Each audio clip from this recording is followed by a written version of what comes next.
Folks, I'm John Miller, Propane Buzz, propanebuzz.com here, along with Michael Clark of BAMWX.com. Michael, it's been a long time since we've done this. I think the last big weather video that we did was last October 15th, as your company was releasing its, I think, a mostly official winter forecast, or at least the big unveil, and then a couple of weeks later you guys go on the record, if you will, relative to what you're going to score yourself against. And we record this on July 25th 2019.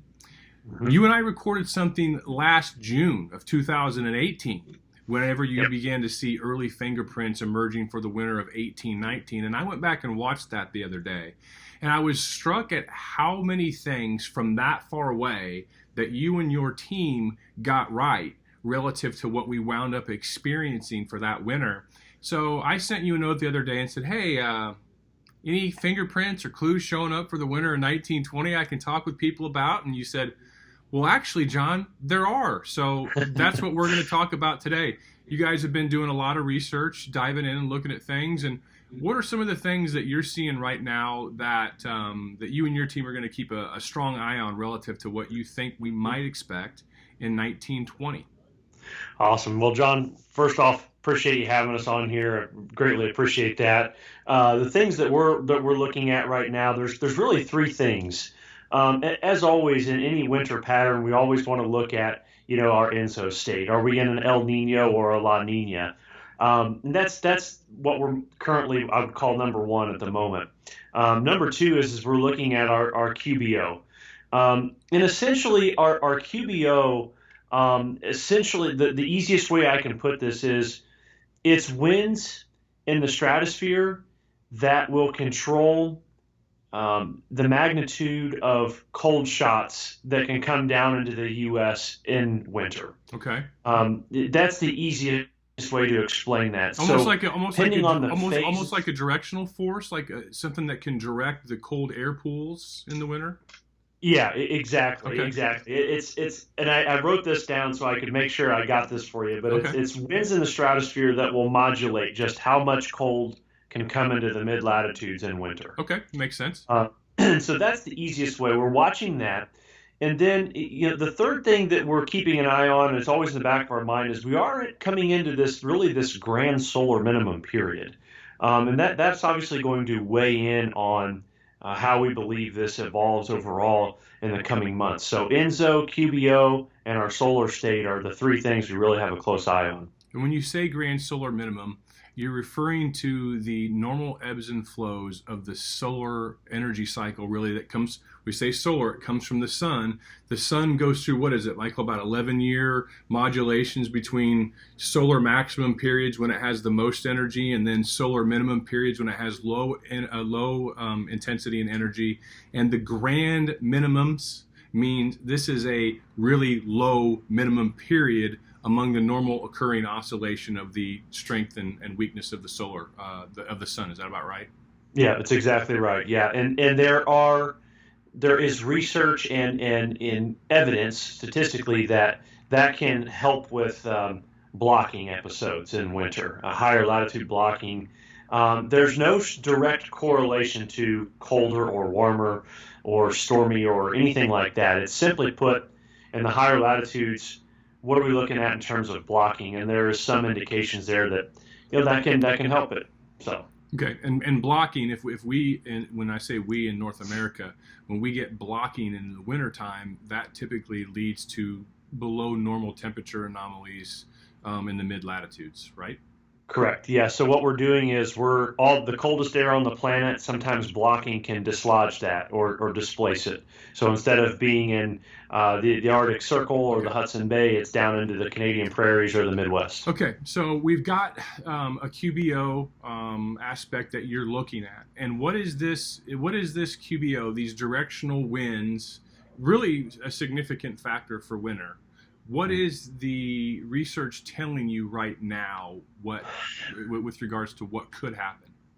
So right now, and I'm kind of referencing a chart that you may or may not be showing here, Yeah, we'll but pull it up. right now I'm looking at essentially where it's trending to. So the very something that's very important with the QBO and the stratosphere is it's not a linear process, which means if it goes into a certain phase or certain point, the result isn't going to be directly connected to the cause of that, if that makes sense. It's just because it goes there, 1 + 1 in this doesn't equal 2.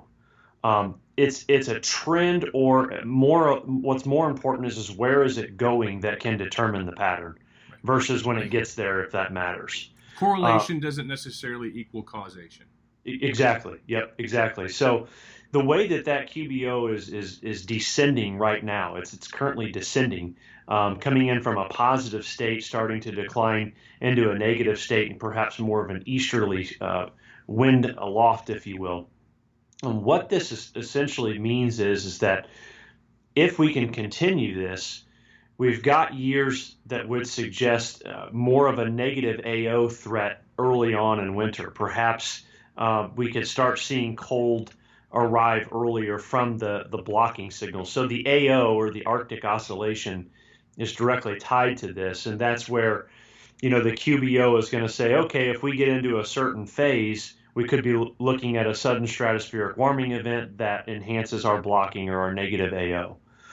Simply put, the way that the QBO is descending right now, or trending towards, there are several December, January negative Arctic Oscillation episodes that have occurred in the time frame at which this is descending to. So our analog years do suggest that there is some potential there for some cold to occur as early as December. So that's encouraging to see that. And essentially, I think that what that can lead to, again, when you couple this with our solar state, there are good research articles on the QBO and the low solar combined. There are stuff out there you can Google and find great content on that. But that certainly leads us to think there can be some blocking this year in the higher latitudes that will help with the cold.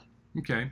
So you have a few significant drivers, climate drivers, that are lining up that could portend to favorable conditions for below normal temperature anomalies.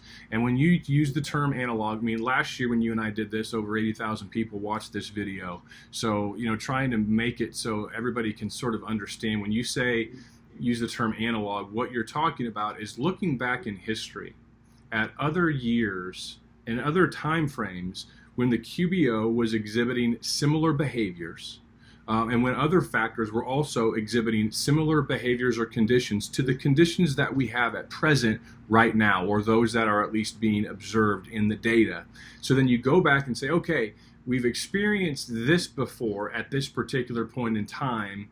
What happened in the future from the past? So you're going back and looking at past years where these conditions were set up to get an idea of what may happen. Is that an accurate reflection of what an analog is? Yep, 100%. It's exactly what we're doing. We're looking at trends and the evolution of those trends, and we're finding the closest years possible. And I can share for those watching, some of the more recent years would be the winter of 92, 93, 94, 95, 98 and 99, or 01 and 02 would be the most recent winters when looking at the QBO. So, those are some big hitting winters. Those are some cold years in there. And just looking at the QBO alone, those are some years that you could at least just, kind of keep in the back of your mind. Yeah, the 98, 99, and 01, those were just a few years after, I guess, what you'd call a super El Nino that happened, what was it, like 96, 97, somewhere around there, I think? 97, 98. 97, yeah. 98. So yeah. I'm not saying that has any correlation or causation, because we just had a super El Nino a couple of years ago. But I want to pull up this QBO analogs looking ahead to Dec, Jan, Feb image so people can see this. So, Michael, this is like an overlay, and people can see all those years in the slide at the top of the colored map. Those would be analog years that would suggest similar conditions of what you're expecting, and this is what happened weather-wise. Is that right? Yep, exactly. And when you see the QBO analog, the line chart above, when you see these years, these are where we've started and where we've progressed to. So if you see DJF 03, that's winter of 02, 03. Gotcha. If you see 2000, that's, you see how that's correlating. It's the last year of DJFs. Right. So 99, 2000. So, so these are some years here that when we roll forward how QBO evolves into the coming winter from the past, you see how that works. That's what we see. So obviously, a very important factor to consider or to discuss would also be our INSO state in these years. Right. What was INSO like, and what could that fight against with or help with in this map, if you will. And INSO is an acronym. It stands for El Nino Southern Oscillation. Basically, we're talking about water temperatures in the Pacific Ocean for Black. Just to sum it up pretty succinctly. And and those of you that have been reading my blogs for the last 6 or 7 years, and certainly been with us the last year since we've partnered with BAMWX.com as our meteorological partner, you've seen me write about it. You've heard Michael talk about it quite a bit. Where those water temperature anomalies are positioned in the Pacific Ocean, whether it's more western based or whether it's right snugly off of, say, the western coast of South America, those things matter, and we'll talk a little bit more about them here probably right now. So, Michael, you talked about a QBO setup that's that we have right now that seems potentially create a favorable environment for below normal temperatures in the mid-Atlantic states, also going along with some potential blocking risk, maybe negative Arctic oscillation impacts. All those things that we're talking about there, even if you don't get them, all those things, if you're going to go bake a cake, you got to put ingredients in. And if the cake that we're trying to bake here is wanting to get below normal temperature anomalies, these are key ingredients. But they're not the only ingredients. And anytime a meteorologist like yourself and your team puts together just even an outlook, this isn't a forecast, this is an outlook based, just based on some observations. There are risks to every forecast. You guys kicked butt last year. The last 3 years, you've been all over it. And every meteorologist I know last year struggled a little bit in January because of something that wasn't expected. I think it was the southeastern ridge that popped up. You can't see everything, even from a month out, much less 6 or 7. What's the biggest risk that you and your team are seeing right now that could potentially maybe thwart these observations that we just talked about relative to the QBO and below normal temperature anomalies? Yeah, it's a great question. The biggest risk right now is the nature of the Pacific Ocean and where the warmest waters are centered or associated. Right now, and over the next couple of months, we believe that we're going to continue to see not even a central-based El Nino, but a western-based, which keeping those warmest anomalies west of the date line and into the western Pacific Ocean. And statistically, there are not very many years where we have setups like these. The years that we do, they present a very warm outcome to winter. There's only a few of them, and again, I'll share a couple of those with you. Those years that I have are 1990, 1991, and then of course 97, and then 2002. These years here are where we have a very cool eastern Pacific Ocean. Up near South America, it's very cool. Waters are below normal, but far west out there where the waters can stay warmer and the western Pacific Ocean waters are warmer. In those years, what happened is winter started very cold. It started with very aggressively in December. Got cold, a lot of snowstorms, and then the switch flips. And January, February, March get pretty warm. Now, this is the caveat here. We set up these warmer western Pacific waters, and we don't get any sudden stratospheric warming events for winter. We would set up the risk for warmth. Right. Okay? It would be a warmer winter. However, in some of these years, like in 02, we had a sudden stratospheric warming event in February and March. March of 02 was barbarically cold. Very, very cold. This does not mean that it can't get cold, but what it means is that it can stay warm if we don't get the Right. SSW. And if you recall earlier in this conversation, the QBO is coming into a favorable state that might help for those. Yes. So it's this is like you said, this is an outlook or an observation as of July 25th, and it's just it's an outcome on the table that has to be mentioned at this distance. If there's a risk to being warmer or colder, this is the warm side of that risk. Right. No, and it's fair to point out both sides. And I think really, just the fact that you guys are willing to talk about this. Again, this is not a forecast; these are observations. But I've been around you guys long enough to know that when you start talking about these things, I'm going to pay attention to them.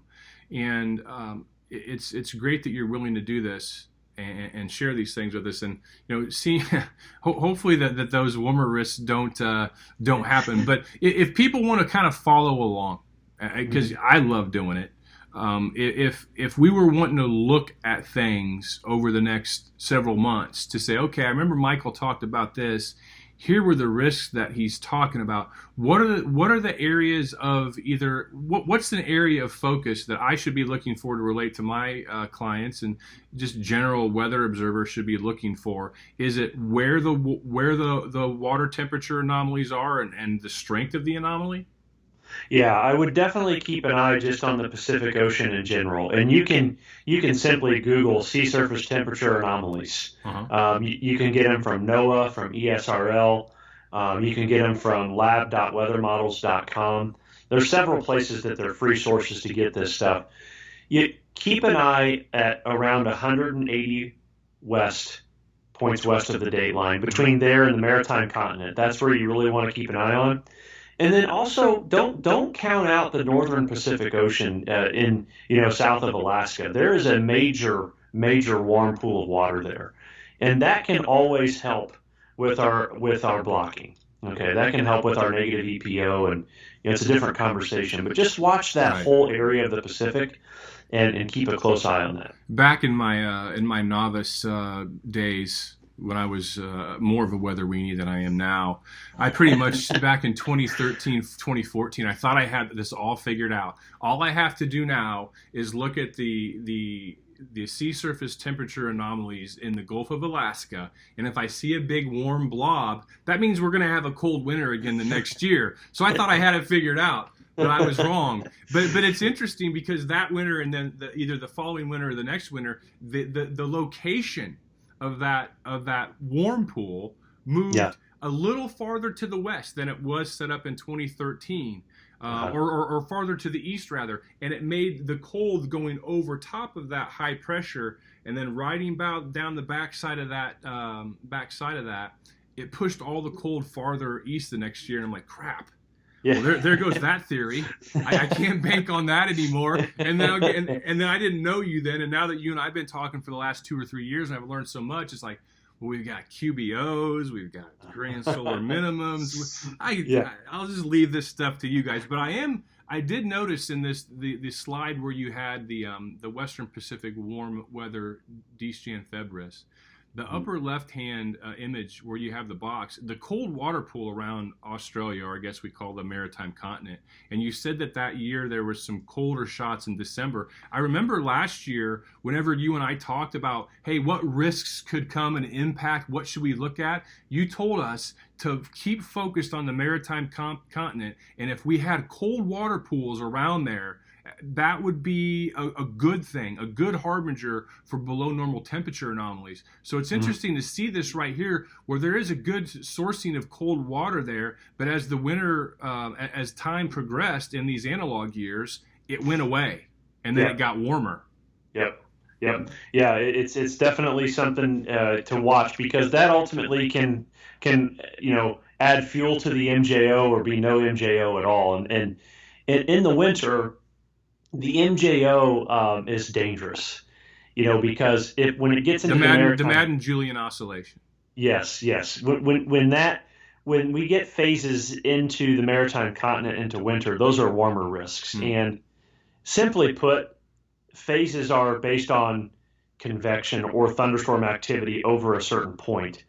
Cooler sea surface temperatures can hinder convection, because convection runs off warm air, the movement of warm air, it's in a nutshell. But it's nice to see the cooler anomalies at least there for now. So I secretly wish I were a meteorologist. You know that, right? in saying that, I mean, there's still time. I know, and you sent me information on different online courses I should go take, and maybe one of these years I'll dive into it. But you know what? Then again, I think of it. I just prefer selling propane, and I got our partnership with you. What do I need to be a meteorologist for? I just need to know enough to have a conversation with you. See, you can enjoy this part. This part I get all nervous and clammy about. This part's fun for you, so well, you can still enjoy it. It is fun, but I'm mature enough, and I want to convey this last thing, is that this is, again, not a forecast. These are observations.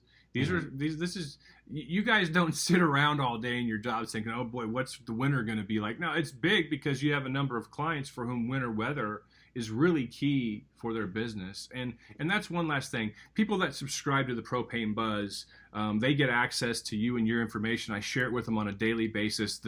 I've had so many people reply to me saying that, you know, that's been worth their subscription alone, just the access to your information. Awesome. For folks who are not in propane and are watching this from around the country and even around the world that have an interest or a need for meteorological services, you guys offer those. So maybe give us your spiel on what BAMWX.com does and for whom it does.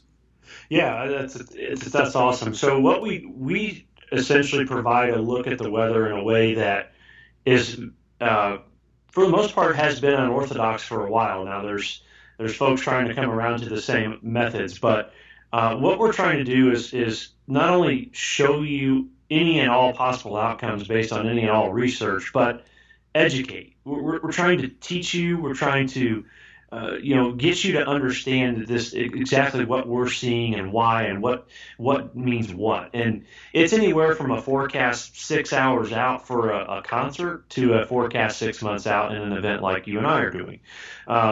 So we do anything weather anywhere around. We have PhDs on staff. We have masters on staff. We have full staff of meteorologists and researchers here that it's all we do every day. So for anyone who may be interested in the analysis on a daily basis, all you got to do is go to BAMWX.com and just click contact us, and we'd love to chat with you. Yeah, and if you want to get a feel for what they do, just follow them on Twitter.